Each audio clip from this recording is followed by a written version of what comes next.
Здравейте хора и добре дошли отново в нашия канал. В днешното видео, както видяхте по заглавието, отново ще правим мазици по телефона от Адам и Ева. Така, ако ви хареса видеото, дайте палец нагоре и се абонирайте за канала ни. Също така, ако имате идеи за други видеа, може да ги напишете долу в коментарите и не забравяйте да се абонирате за канала ни, тъй като доста от вас, които ни гледат, не сте абонирани, така че давайте, ако искате да гледате още глупости.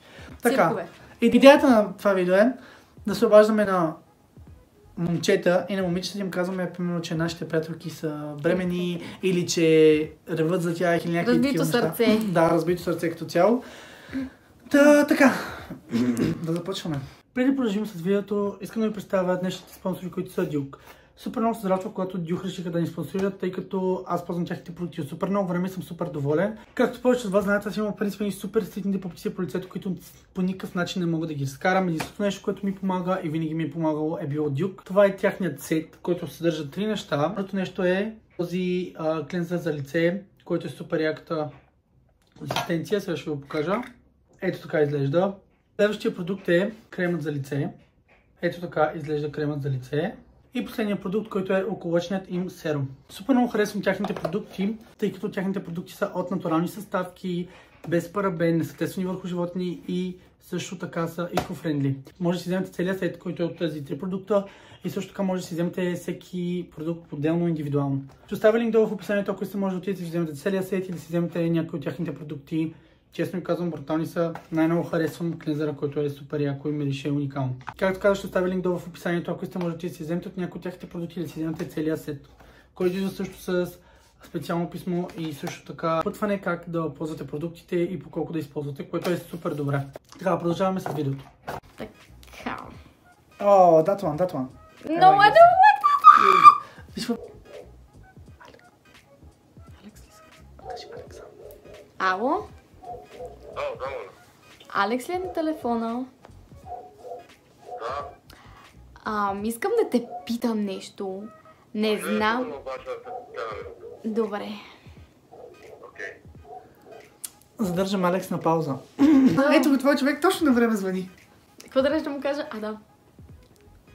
Ало? Ало, здрасти. Здрасти. Да те питам аз сега. Наскоро ти си излизал с едно момиче? Не съм. Защо? Защото най-добрата ми приятелка тук ми циври на главата и обяснява как си имал много голям и не може и иска да се види с теб, обаче май си блокирал номер или не знам, и аз затова ти се обаждам. Пък искам да знам дали не си измисля, защото откъде да знам сега дали наистина кой я знае. Дали се сещаш? Не съм се срещал, пък и не знам за коя говориш. Ако искаш да ти дам нейния номер, да се разберете. Какво да се разберем? Да ми се обади, не? Ама тя казва, че си блокирал номера нещо и не става, след това ти се обаждам от този номер. Не знам какво... Не знам защо. Не знам какво се случва тук, ама... Не знам. Тя казва, че сте го правили най-различни неща.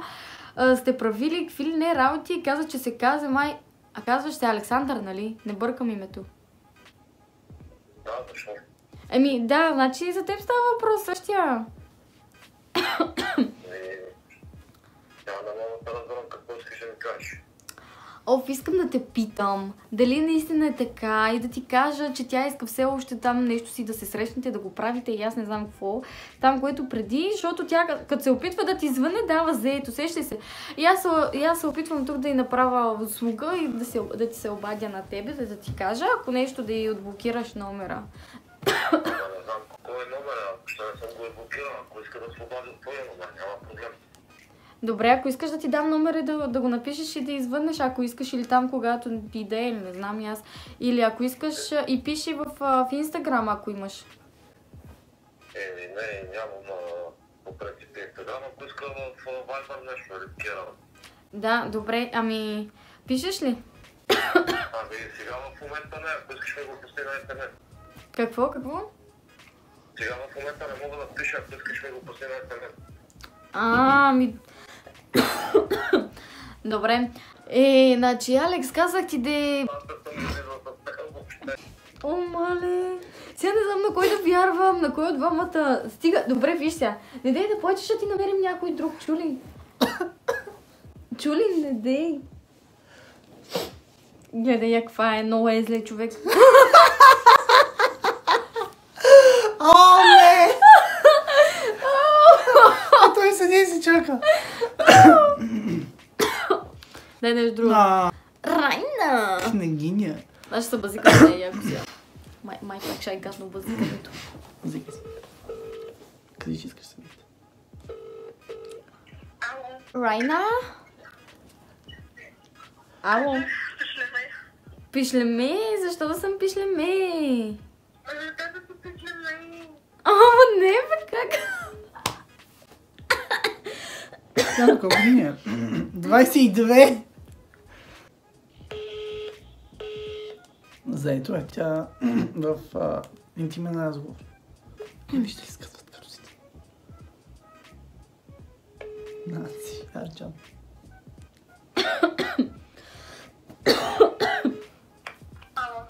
Ало, какво става? Не искам, кой е? И как? Добре, извинявай, аз не се представих. Райна се казвам. Да, къде? Ами видя и тук обявата, дали си съгласна с мен да го правиш? Не с мъж. Не. Защо? Не съм съгласна. Защо? Не искаш ли да ме лижеш? Не. А аз теб? Не. Няма ли ти е хубаво ножичка поне? Не. Няма да. Добре, а с колан? С нейния приятел. Лоша е. Пребвам се сайта. Еми така хора, чакаме да е нещо повече, но да, това е за днешното видео. Ако ви е харесало, дайте палец нагоре, абонирайте се за канала ни, не забравяйте да се абонирате, както казахме деве. Също така, ако имате идеи за други видеа, може да го напишете долу в коментарите. Чао и до следващия път!